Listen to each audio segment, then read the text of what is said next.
की जय। बोलो रामचंद्र भगवान की जय। रामचरित रूपी मानसरोवर से जो नदी निकली है, उस नदी की विशेषताएं बताते हुए तुलसीदास जी कह रहे थे कि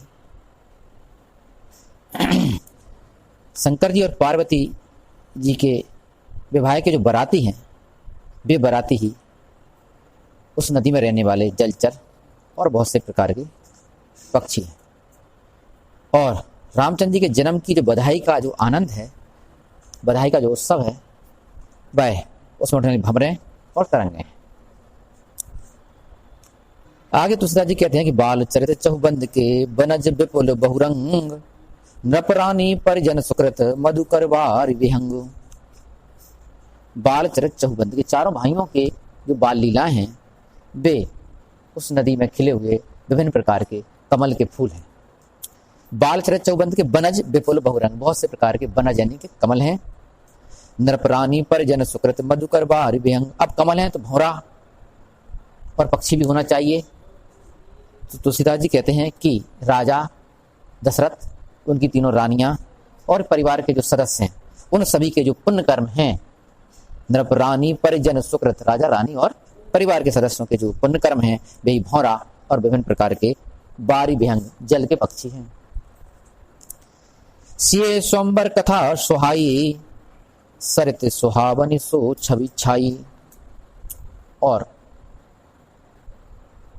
इस कथा रूपी जो नदी है, इस नदी में यानी इस कथा में सीता जी के स्वयंवर की जो सुहावनी कथा है, सिए स्वयंवर कथा सुहाई, सीता जी के स्वयंवर की जो सुहावनी कथा है, वह सरिता सुहावनी सो छवि छाई, वही इस नदी की सुंदरता है। स्वयंवर की जो सुंदर कथा है, वह सुहावनी इस नदी की सुंदरता के रूप में दिखाई देती है। यानी सीता जी के स्वयंवर के समय जो सुंदरता दिखाई दे रही थी, स्वयंवर का जो उत्साह था, जो सुहावनापन था, वही इस नदी का सुहावनापन है। नदी नाव पटु प्रश्न अनेका, केवट कुशल उत्तर सविवेकाओ। और कथा को सुनने के बाद, इस कथा रूपी नदी अर्थात इस कथा को सुनने के बाद, इस नदी में नहाने के बाद व्यक्तियों के मन में जो प्रश्न उठते हैं, वे प्रश्न इस नदी पर चलने वाली नावें हैं। जो इस कथा को सुनने से मन में प्रश्न उठते हैं, वे प्रश्न ही इस नदी में चलने वाली नावें हैं। और नाव हैं यानी प्रश्न है, नाव है तो चलाने वाले भी होने चाहिए, केवट भी चाहिए, और प्रश्न है तो उत्तर भी चाहिए, तो वे भी हैं। केवट कुशल उत्तर सविवेका। और जो इस कथा को सुनने के बाद जो प्रश्न उठते हैं, वे तो है नाव, और विवेक के साथ जो इनके उत्तर दिए जाते हैं, वे उत्तर ही केवट की तरह हैं, नाव को चलाने वाले केवट की तरह हैं। मतलब है इस कथा में प्रश्न भी हैं और इस कथा में उत्तर भी हैं। प्रश्न उठना स्वाभाविक है और उन प्रश्नों के जो उत्तर हैं, वे भी मिलना स्वाभाविक है। और जो इन प्रश्नों के उत्तर देगा, वह केवट की तरह होगा, और प्रश्न होंगे नाव की तरह। नदी नाव पटु प्रश्न अनेका, तो नदी में नाव भी हैं और वे नाव प्रश्न की तरह हैं, और उन प्रश्नों के जो उत्तर हैं, वे उत्तर केवट की तरह। और कैसे उत्तर? सविवेका, विवेक के साथ देने वाले उत्तर, विवेक के साथ पहुंचने वाले उत्तर केवट की तरह हैं। सुने अनुकथन परस्पर होई, पथिक समाज सोहि सर सोई। अब इस कथा के बाद, कथा रूपी नदी यानी इस कथा को सुनने के बाद श्रोता जो आपस में चर्चा करते हैं एक दूसरे से, वही कथा, वही चर्चा, उनकी कथा सुनने के बाद जो चर्चा होती है, कथा के ऊपर राम के चरित्र की जो कथा है, उस पर जो चर्चा होती है, वह चर्चा ही इस नदी के चारों ओर रहने वाला चलने वाले राहगीरों का समूह है। अब देखो, सुन अनुकथन, इस कथा को सुन करके, सुन अनुकथन परस्पर हुई, अर्थात आपस में जो चर्चा होती है इस कथा को सुनने के बाद, एक दूसरे से, अनुकथन माने एक दूसरे से, कथा जो होती है, जो आपस में चर्चाएं करते हैं, जो आपस में सत्संग करते हैं, वह संगत क्या है? पथिक समाज सोहि सर सोई, वही इस सरी माने इस नदी का पथिक समाज है, राहगीर है, नदी के किनारे किनारे चलने वाले, नदी के बगल में चलने वाले, नदी का आनंद लेकर चलने वाले जो राहगीर हैं, वे राहगीर आपस में कौन है? कि जो कथा के सुनने के बाद आपस में चर्चा करते हैं, वह चर्चा ही राहगीर है, कोई नदी तो है नहीं, बात केवल काल्पनिक है पूरी। घोर धार भृगुनाथ रिसानी, घाट सुभद्र राम बरवानी। अब नदी है तो धारा भी होनी चाहिए तेज, तो उसमें तेज धारा भी है। वह धारा क्या है? इस कथा रूपी नदी में जो भृगुनाथ यानी परशुराम जी का जो क्रोध है, इस कथा में जो परशुराम जी का क्रोध है वह नदी की तेज धारा है। अब यदि तेज धारा हो, केवल धारी धारा तेज हो, ऐसी नदी जो केवल धाराएं हो तेज, और यदि घाट न बने हुए तो ऐसी नदी का कुछ काम की है नहीं। का नहा नहीं पे, बाकी जल को पान कर नहीं पे, वहां मज्जन हो नहीं पे, तो ऐसी नदी को कोई मतलब फिर है नहीं। तो अकेले भृगुनाथ को क्रोध यानी परशुराम जी को अकेले क्रोध ही हो तो फिर नदी कछु के काम की नहीं होती। घाट भी जरूरी है, तो नदी में घाट भी है। वे घाट क्या है? वे घाट है रामचंद्र जी का शालीन चरित्र। रामचंद्र जी का जो शालीन चरित्र है, उनकी जो वाणी है सुंदर, धैर्य से भरी हुई जो वाणी है, वही धैर्य के समान बधे हुए घाट हैं, जिनसे उतर करके व्यक्ति इस नदी में बहने वाले अमृत रूपी जल का पान कर सकते हैं। अब अर्थ सुनो। घोर धार भृगुनाथ रेसानी। भृगुनाथ रेसानी, भृगुनाथ की जो भृगुनाथ यानी कि परशुराम की जो क्रोध है वह इसकी भयंकर धारा है। और घाट सुबद्ध, और जो विधिवत बधे हुए घाट में क्या है? राम बर वाणी, राम की जो श्रेष्ठ वाणी है वह घाट। तो जैसे परशुराम संवाद में परशुराम जी आए, परशुराम जी ने क्रोध करो लक्ष्मण जी के ऊपर, तो पूरी सभा हल गई। जितने भी बैठे थे वे राजा, उन्हें अपने प्राण बचाने की लगन लगी। भाई कैसे बचे? भृगुनाथ से अपने प्राण भगन लगे। वो बात है उन्हें भगन नहीं दोगे जब तक कोई समस्या हल ना हो जाए, तो जो पता ना पड़ जाएगा धनुष तोड़ो कौन है, तो कोई नहीं भग सकता यहाँ से। तो बैठ गए अपनी अपनी कुर्सी पे चिपक के रह गए वे राजा, ताकि उनके प्राण को डर होता उन्हें, तो कपन लगे सब। तो इतनी भयंकर नदी की धारा है, लोग कब जाए भृगुनाथ के क्रोध की तरह, लेकिन घबराने की जरूरत नहीं है। यदि ऐसा ही होता तो फिर वो नदी किसी काम की नहीं रहती। तो वे कह रहे हैं फिर इसमें शांति भी है, इसमें पेशेंस भी है। राम का जो पेशेंस है, राम का जो धैर्य है, वह इसके घाट है। राम ने कहा कही ना तो संबोधन भंजन हारा हो है कोई दास तुम्हारा, तुम्हारा कोई दास हो गया। अभी क्रोधित हो रहे जो ना टोरो, वो आपकी इच्छा के बिना कैसे तोड़ते हैं? जब पूरी दुनिया आपकी इच्छा से चल रही है, तो भगवान के अवतार इसलिए भी कह रहे पूरी दुनिया आपकी इच्छा से चल रही। आपकी इच्छा से जो धनुष बनो, आपकी इच्छा धनुष यहाँ तक रखो रहो, आज तक जो रखो रहो आपकी इच्छा से है, और यदि वो टूटो है तो वो भी तो आपकी इच्छा से टूटा हुई है। वही कोई दास तुम्हारा में का छुपा भाव? तो तुम्हारा दास को मतलब जो तुम्हारा दास माने तुम्हारी आज्ञा को पालन करो, ये माने जो ने धनुष तोड़ो है माने तुम्हारी आज्ञा को पालन करो ये, और तुम्हारी आज्ञा को पालन करने वाला व्यक्ति का कहला दास, इसलिए तोड़ने वालों आपको ही दास है ये। तो कितनी गहरी बात जो उन्होंने करी है कि वही कोई दास का भाव छुपो जाना। भाव इतना ही है कि तोड़ने वाला आपका दास है और वह आपकी इच्छा का पालन ही कर रहा है, आपकी इच्छा ही उसने पूर्ति की है, इसलिए आपको क्रोधित होने का कोई सवाल ही नहीं है। और जो आपकी इच्छा पूरी करे उस पर क्रोध नहीं, आपको कृपा करना चाहिए। तो जो कहा है घाट बदलाओ, पर नदी के ऊपर आराम से उतर जाओ। सनुज राम विवाह छाऊ, सो शुभ उमग सुखद शब काहू। अब कहूँ नदी में जो बाढ़ आती, ज्यादा पानी की मात्रा हो जाए, बाढ़ नहीं बल्कि जो कहना चाहिए ज्यादा पानी की मात्रा, नदी में मात्रा ज्यादा हो जाए पानी की, तो फिर जनता में उत्साह तो चलो ठीक है पर्याप्त पानी हो जाए, पर्याप्त वर्षा भई है, तो जनता प्रसन्नता हो मन में। जब पानी पर्याप्त हो, उत्साह हो नदी में, तब तो उत्साह का है वह नदी को? उत्साह है सनुज राम विवाह उछाऊ, रामचंद्र जी का अपने तीनों भाइयों के साथ जो विवाह का उत्सव है, विवाह का उल्लास है।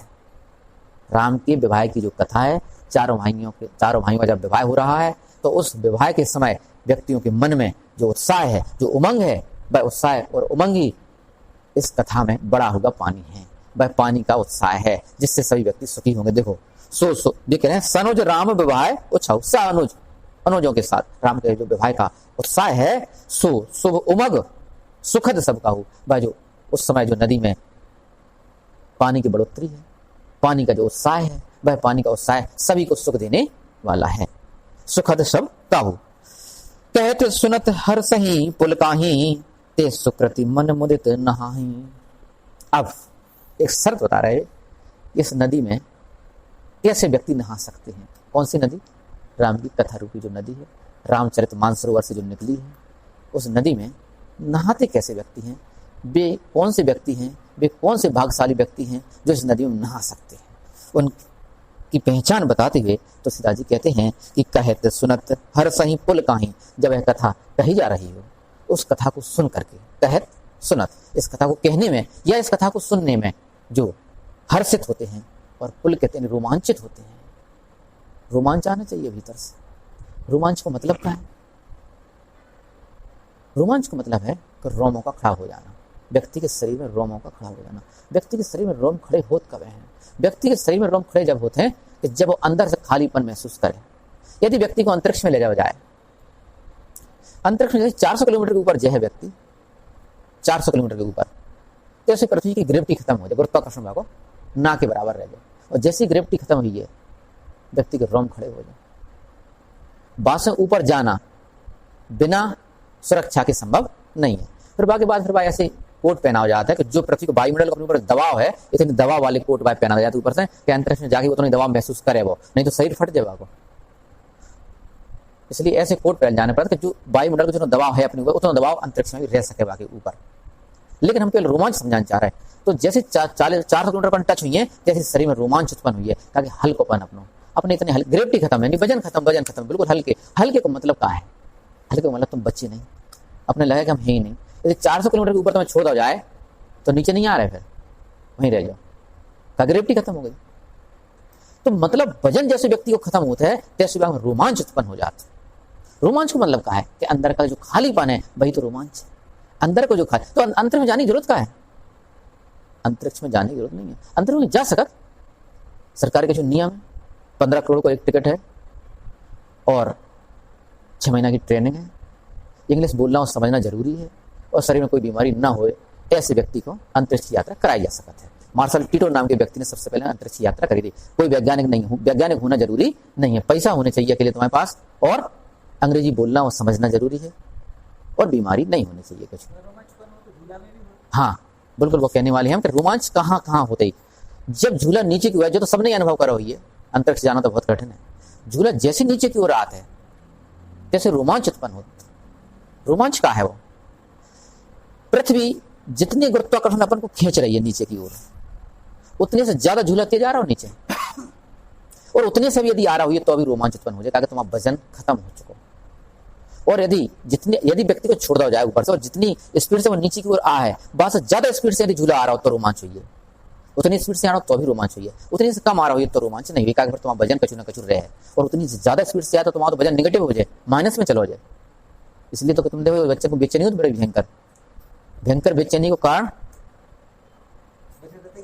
हाँ इसलिए बाकी नियम है, विज्ञान में नियम है। जो कहते हैं जो कुर्सी होते हैं, वो कुर्सी के ऊपर कोई ऐसा दबा है, ऊपर की कुर्सी दबाए तो वो नीचे की ओर दबाए, नीचे की ओर दबाए तो घर्षण बढ़े तो बाकी पकड़ बढ़ जाए तो वो फिर नहीं पे बाहर, इसलिए पकड़ा हुआ जोर से। तो यहाँ बात हो रही रोमांच समझने, केवल बस रोमांच कब उत्पन्न होता है? जब व्यक्ति को वजन खत्म हो जाए, जब व्यक्ति खत्म हो जाए, जब व्यक्ति को जो अस्तित्व है वो निपट जाए, तो व्यक्ति को रोमांच उत्पन्न होता है। ना अंतरिक्ष में जाने की जरूरत है, ना झूला में बैठने की जरूरत है, बिना अंतरिक्ष में बैठे, बिना झूला में बैठे व्यक्ति अपने आप को खत्म कर सकत, और वो रोमांच उत्पन्न कर सकत। वो खत्म है का?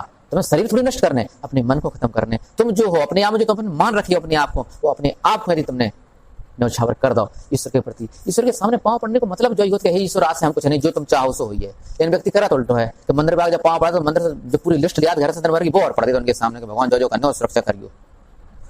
जो नहीं है दर्शन का उद्देश्य जो है कि बस अब आज से हम कुछ नहीं, जो तुम कहो सो ठीक। राम से कही राज तिलक होने, उन्होंने ठीक। सवेरे कहिए वन में जाना, बोले ठीक। जाको नाम समर्पण है। जो यदि हो जाए ईश्वर के प्रति तो व्यक्ति फिर बचो नहीं, और व्यक्ति जब बचो नहीं तो रोमांच उत्पन्न हो जाए, और रोमांच व्यक्ति में उत्पन्न हो जाए तो फिर क्या होगी? जो समझो अब, कहे तो सुनत हर सही पुल काही, जो इस कथा को कहने से सुनने से पुलकित होते हैं, रोमांचित होते हैं, अर्थात अपने मैं को जो खो देते हैं। ते सुकृति मन मुदित नहाई, वे ऐसे पुण्यवान पुरुष ही इस नदी में नहा पाते हैं। देखो एक शब्द का अर्थ, ते सुकृति ऐसे पुण्यवान पुरुष, ते सुकृति मन मुदित नहाई, वे ही ऐसे मन वाले, ऐसी बुद्धि वाले पुरुष ही इस नदी में नहा पाते हैं। राम तिलक हित मंगल साजा, परब जोग जनु जुरे समाजा। और तुलसीदास जी कहते हैं कि राम के तिलक के समय जितने मंगल साज सजाए गए थे, राम को जब तिलक होने तो सारी व्यवस्थाएं करी गई, और सब लोग राजा बुलाए गए, रिश्तेदार आए पूरे, तो सब जो समाज रहो, मंगल समाज, कल्याणकारी समाज, राम तिलक हित, राम के तिलक के लिए, राम तिलक तो मंगल साज, जो मंगलकारी साज और सामान सजाए गए थे, जो सब लोग आए थे वे क्या थे? परब जोग जनु जुरे समाजा, वे इस नदी के चारों ओर मनाए जाने वाले उत्सव, जैसे माघ मेला, गंगा की नदी किनारे माघ मेला लगा था नहीं, तो माघ मेला का है उत्सव। संक्रांत को मेला, कहाँ है? उत्सव। तो वे कह रहे हैं इस नदी किनारे उत्सव भी होते हैं। कौन सी नदी? राम की कथा रूपी जो नदी है, जो मानसरोवर से निकली है, इस नदी किनारे पर उत्सव भी होते हैं। कौन से उत्सव हैं? वे उत्सव है राम के तिलक के समय इकट्ठे हुए लोग जो उत्सव मना रहे थे, वे ही इस नदी किनारे पर मनाए जाने वाले उत्सव हैं। अब एक नेगेटिव बात भी है, वो भी जरूरी है, संतुलन कैसे रहे नहीं। काई कुमत के कई केरी परी जासु फल बेपति घनेरी। लेकिन इस नदी में काई भी है, वह के कई की बुद्धि की तरह है। इस कथा में, नदी तो है नहीं, कथा ही है नहीं, जैसे नदी में काई होती है, ऐसी इस नदी में, राम की कथा रूपी इस नदी में कुमति के कई, दुर्बुद्धि रूपी के कई काई की तरह है। और जिसके कारण ही, उस केकई के फल के कारण ही इस कथा में विपत्ति भी आती है। अब अर्थ देखो, काई कुमति केकई केरी। केकई की जो कुमति है वो काई की तरह है इस कथा में, राम की कथा रूपी नदी में। और परी जासु फल, जिसके फल के कारण ही विपत्ति घनेरी, अयोध्यावासियों पर विपत्ति आई थी। समन अमित उत्पाद सब भरत चरित जप जाग। कलयग खल अवगुण कथन ते जलमल वग काग।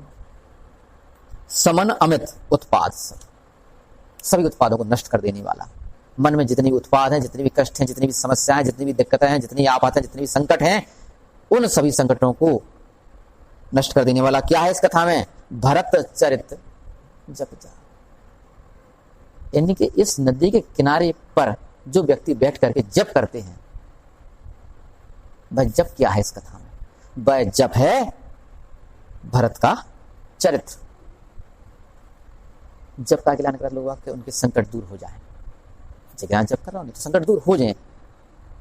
जप करो यदि इस कथा रूपी नदी किनारे पर बैठ करके, तो का जप करना, जप नहीं करना, माना नहीं लेना, का करने का है? करने जो है कि भरत के चरित्र को समझना, बस। ये तो ना भरत के चरित्र को समझ लो तो तुम्हारा काम होगा। तुम्हारे विश्वास से कथा सुनाते हैं कि भाई, एक उन्होंने कथा सुनी कि दो भाई आपस में लड़ रहे थे संपत्ति के ऊपर, और उन्होंने राम की जब कथा, भरत को जो चरित्र जब देखो, भरत को जो चरित्र सुनो, और जिन्होंने देखा कि भाई राज के लाने कि हम अपनी संपत्ति के लिए लड़ रहे, और बे राम वन में चले गए, छोड़कर भरत कह रहे कि हमें लेने नहीं है। बे पूरी संपत्ति उठाकर राम के लाने वहीं वन में लाएगा, वहीं राज तिलक कर दें। तो हम बोले, तूने देखो यार गजब हो गई। बोली हिया को ले भी तैयार नहीं है दो में से, और हम लड़ रहे। बैदन अपने भैया के पास भी गए राम को चरित्र सुन के, और बोले कि लो आप ही मालिक हो, तुम जो कहो वो हो गया आज से। और जब उन्होंने भैया पे माल की सौंप दी, और जब भी व्यक्ति को ऊपर माल की सौंप दे तो वो कहूँ गलत नहीं कर पे, फिर वो गलत कर नहीं सकता, लेकिन विक्षिप्त ना हो, बस इतना तो ध्यान रखना। बड़ा विक्षिप्त की बात अलग है। तो यदि सौंप दे वो पूरी जिम्मेदारी, तो कहूँ गलत भाग सके नहीं, तो का हुई है। और फिर जो संकट आते हैं उनके सारे दूर हो गए, जो दिक्कतें आती, जो परिस्थिति सब दूर हो गई। यानी यदि संकट खत्म करने हैं व्यक्ति को, तो क्या कह रहे हैं? भरत का जो चरित्र है वह सभी संकटों को हर लेने वाला। देखो, समन अमित, समन में नष्ट कर देने वाला, अमित उत्पाद, जीवन के सभी उत्पादों को, अमित अनगिनते, अमित उत्पाद सब भरत चरित्र जप जाग। जो भरत का जो चरित्र है वह इस नदी के किनारे पर किया जाने वाला जप जाग है, अर्थात किए जाने वाली तपस्या है। भरत के चरित्र को समझना ही, भरत के चरित्र को अपनाना ही जप जाग, वही जप है। कोई जप करने की जरूरत नहीं है तुम्हें। क्या करना है? तो भरत के चरित्र को अपनाना, बस। जो कह रहे तुलसीदास जी को कहना है, वो कली अग खल अवगुण कथन ते जल मल बकवाग। और इस कलयुग के पाप हैं जो, और दुष्टों के अवगुण हैं जो, कलयुग के पाप और दुष्टों के जो अवगुण हैं, उनके जो दुष्टों के जो कथन है, वे इस जल में, तली में, जल की तली में, नदी के जो तली में कीचड़ है उस कीचड़ के समान है। और वे ही कौगे और बगुले के समान है। कौआ और बगला काय के लाना? केवल शिकार के लाना, केवल मछलियों को खाने के लाना। तो वे कहाँ है? वे कौगे और बगले की तरह को। कली अग खल अवगुण कथन, खल हैं उनके जो अवगुण रूपी हैं, अवगुण रूपी कथन है, तो उनके जो अवगुण हैं वे कौगे और बगले की तरह हैं। और कलयुग के जो पाप हैं वे इस नदी के नीचे बैठे हुए कीचड़ के समान है। बोलो रामचंद्र भगवान की जय, बोलो हनुमान जी महाराज की जय।